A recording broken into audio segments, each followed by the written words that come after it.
রয়েছি কোথায়, সকাল সকাল উঠে বেলিঙ্গিলি ফেরি টার্মিনালে। ওখান থেকে আমরা যাবো আজকে বেলিঙ্গিলি আইল্যান্ডে ঘুরতে। আর 2 দিন আছে ঘোরার সময়, তারপরে আবার সি প্লেন ছেড়ে আমাদের বড় প্লেনে উঠতে হবে, তার ভিতরে ঘুরে দেখি। তো আজকে যাচ্ছি, সঙ্গে এখন দেখতে পাবেন বেলিঙ্গিলি আইল্যান্ড।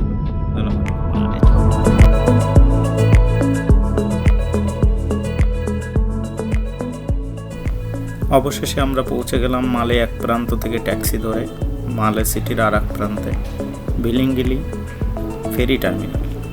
এখান থেকে আমরা টিকিট কেটে তারপরে ফেরিতে করে চলে যাব আমাদের আজকের ডেস্টিনেশন বেলিঙ্গিলি আইল্যান্ডে।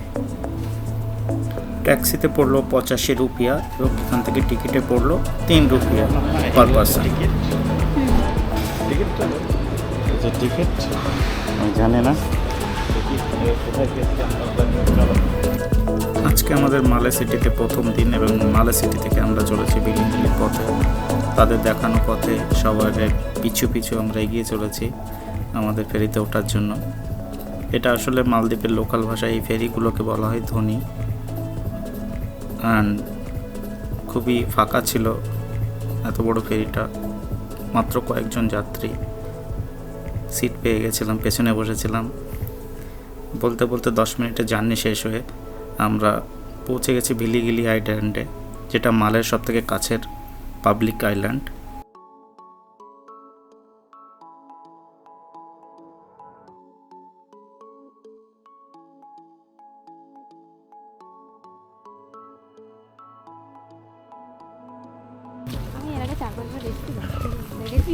কবার এসেছিল? এর আগে 4-5 বার এখানে এসেছিলাম। গাইস, এখানের একটা ছেলের সাথে এই যে প্রেম করতাম। তুমি কি বোটে এসেছিলে না টোনামাসের পিঠে চেপে এসেছিলে? শার্কের পিঠে এসেছিলাম। শার্ক?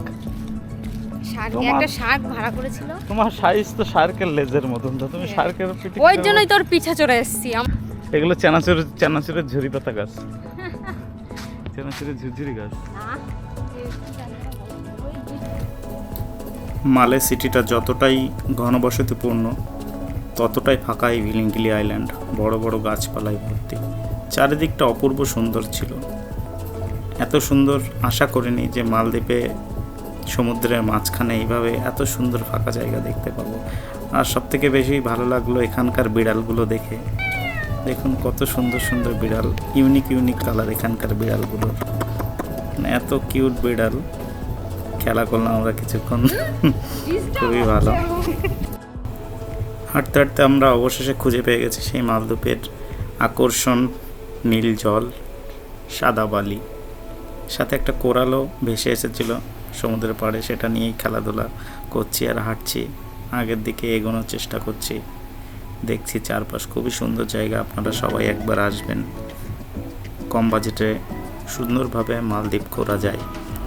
তার সংবাদ দেবো আজকে ভিডিও শেষে। আমরা জানাবো আমাদের পুরো দিনের ট্রিপটাই কত কি খরচ হয়েছে।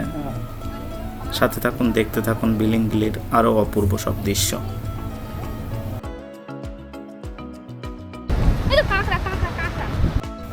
বলতে বলতে আর একটা বিড়ালে দেখা পেলাম, এটা ইউনিক কালার। এরকম কালার কোনোদিন আমি দেখিনি, ফার্স্ট টাইম দেখলাম মালদ্বীপে এসে। সমুদ্রের ধারে বসে এরাও রোদ নিচ্ছে শরীরে। পুরো আইল্যান্ডটা যদি আমরা এইভাবে হাঁটতে থাকি এবং ঘুরতে থাকি, এই আইল্যান্ডটা মোটামুটি 15 মিনিটে ঘুরে শেষ করা যাবে, এতটাই ছোট। মালদ্বীপের আইল্যান্ডগুলো এই কারণেই বিখ্যাত, খুব বেশি বড় না, খুব ছোটোখাটো দ্বীপ। একটা দ্বীপের ভিতরে আপনি সমস্ত কিছু খুঁজে পাবেন, school, college, hotel, restaurant, beach, ঘোরার জায়গা, সমস্ত কিছু। আর মালদ্বীপের সৌন্দর্য বলতে সমুদ্র, সেটা চারিপাশে দিয়েই ঘেরা থাকে। নন্দিতা ম্যাডাম আমাদের মালদ্বীপ এসছে, মালদ্বীপ এসে তার জন্য একটা দোকান ঠিক করা হয়েছে। বিউটি শার্ট কোর্স করবে, দেবে বলে, দোকান দেবে বলে। এদিকে আসো, এই যে তোকেরা। তো এইটা হচ্ছে নন্দিতাস বিউটি পার্লার, খুব শীঘ্র ওপেন হতে চলেছে বেলিঙ্গিলি রেসোর্টে। বটগাছ, আর একটা সুন্দর বটগাছ। এটা হচ্ছে একটা ব্রিজ যেটা তৈরি হচ্ছে খুব শীঘ্রই, 2025 সালে বলছে ওপেন হয়ে যাবে। হয়ে গেলে আপনি কুলু মালে এবং বেলিঙ্গিলি তিনটে সিটি মানে ফেরি ছাড়া বাইকে কিংবা গাড়িতে যাওয়া আসা করতে পারবে। পুরো আইল্যান্ড ঘুরেছি, এই আইল্যান্ডেও গাড়িগুলো বেশি। এইভাবে ঘুরতে ঘুরতে আমরা একটা রেস্টুরেন্টে আমাদের লাঞ্চটা সেরে নিয়েছিলাম, সেখানে ভিডিওটা করা হয়নি। মাত্র 150 রুপিয়ার বিনিময়ে দুজনের লাঞ্চটা শেষ হয়েছিল। কত বড় নিম গাছ দেখো, এই নিম গাছ আর এই নিম গাছের পেতনি, দেখি মুখটা দেখাও। এই নিম গাছের পেতনি আর এই হচ্ছে নিম গাছ। আজকে অনেক হাঁটা হয়ে গেছে, আর হাঁটতে পারছিলাম না। আমরা তাড়াতাড়ি চলে গেছিলাম বিচের ধারে, কারণ আমাদের আগামী পরশু তারপরে একটা রিসোর্টে আলাদা আলাদা আইল্যান্ডে আমাদের প্রোগ্রাম আছে। আর এই যে বাসগুলোতেও আপনারা চড়তে পারেন, কিন্তু আমরা হেঁটেই ঘুরেছি জায়গাটাকে এক্সপ্লোর করার জন্য। মাছ এসছে, মাছ আবার পরে আসবে, দাঁড়াও। এই বাঙালি নিয়ে ঘুরতে যায় এক সমস্যা, মাছ দেখলে মাথা ঠিক থাকে না, মাথায় মাল উঠে যায়। দুতলার থেকে লাভ মারবে মাছ দেখে। সুন্দর, ওই যে দূরে দেখা যাচ্ছে এটা হচ্ছে মালে শহর। একটু জুম করে দেখানোর চেষ্টা করি, এটা হচ্ছে মালে শহর। এই যে কানেক্টিং ব্রিজ তৈরি।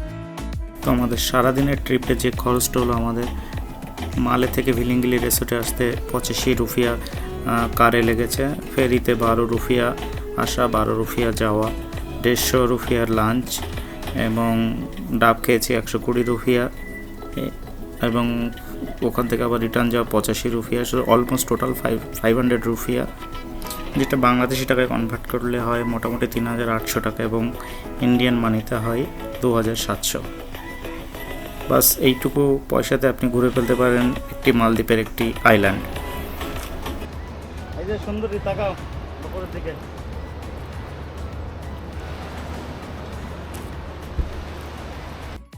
ভিলিঙ্গিলি আইল্যান্ডে আজকে আমাদের ঘোরা এই পর্যন্তই।